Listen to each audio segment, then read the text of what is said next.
galera! Hoje a gente vai, literalmente, abrir a caixa de ferramentas de quem trabalha com história. Especialmente para quem está começando na graduação, essa nossa análise aqui é essencial.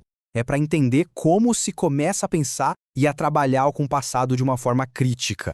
Vamos partir desta frase, que parece simples, mas é muito profunda.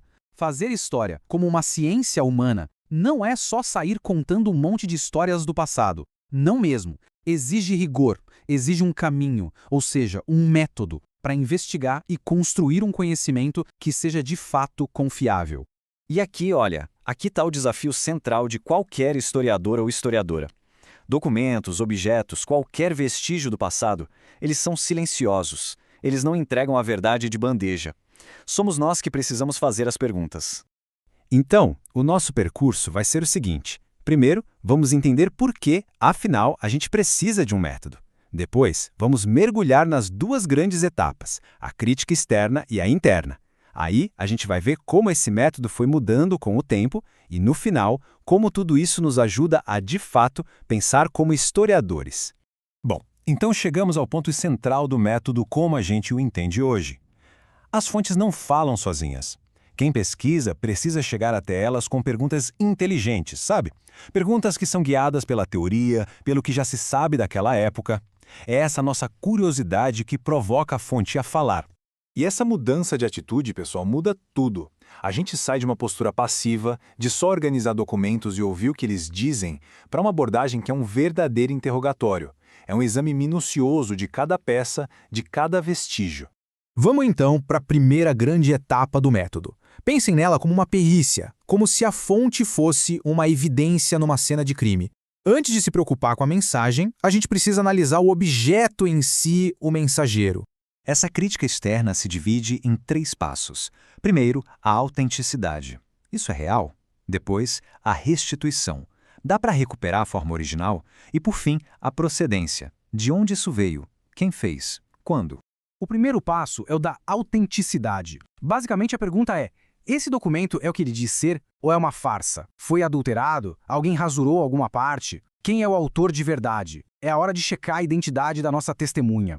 O passo seguinte é quase um trabalho de restauração de arte. A gente tenta reconstruir a evidência para chegar o mais perto possível de como ela foi criada, tentando corrigir os danos e as perdas que o tempo, inevitavelmente, causou.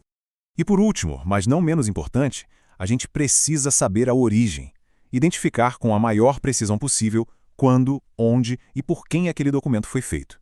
É como tirar a certidão de nascimento da nossa fonte. Ok, com a perícia do objeto pronta, a investigação muda de foco. Agora, a gente vai para a mensagem, para o conteúdo. O que essa fonte, esse testemunho está querendo nos dizer. E essa parte do trabalho também tem 2 operações bem críticas. A primeira é entender a mensagem, interpretar. E a segunda é julgar se essa mensagem é confiável, se ela tem credibilidade. Aqui a gente entra na hermenêutica, que é a arte da interpretação. E olha, não é só traduzir as palavras, não. É preciso decifrar uma cultura inteira. O que uma certa expressão, um gesto ou um símbolo queria dizer naquele contexto específico, para aquelas pessoas. E como a gente faz isso? Comparando. Sempre comparando um testemunho com todas as outras fontes que a gente tem.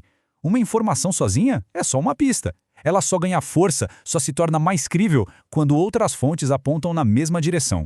Mas claro, esse método não nasceu pronto. Ele não é estático. A maneira como se faz a crítica interna, por exemplo, se tornou muito mais sofisticada com o passar do tempo.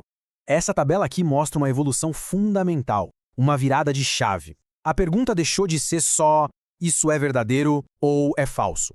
Hoje, um documento falso não é jogado fora. Pelo contrário, ele vira uma fonte super valiosa para a gente se perguntar: mas por que alguém se deu ao trabalho de falsificar isso? O que estava acontecendo?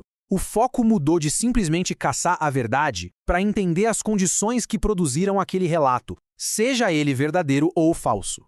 É o que o grande historiador Carlo Ginzburg quer dizer com essa frase. Até uma fraude, um documento falso, pode nos contar algo muito verdadeiro sobre o passado, sobre as intenções, os medos e os conflitos de uma sociedade. Certo. Então, o que tudo isso significa na prática? Para quem está estudando história, onde essa conversa toda nos leva? O objetivo final do método histórico não é só um exercício acadêmico, para passar na prova.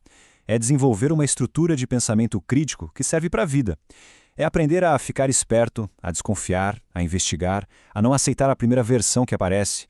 Em resumo, essa é a mentalidade. É questionar tudo. É analisar tanto o objeto quanto a mensagem. É entender o contexto.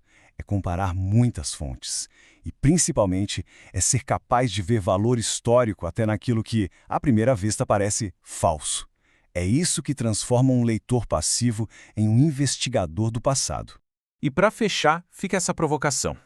Se a história se faz também com o falso e o fictício, como a gente define o que é verdade histórica?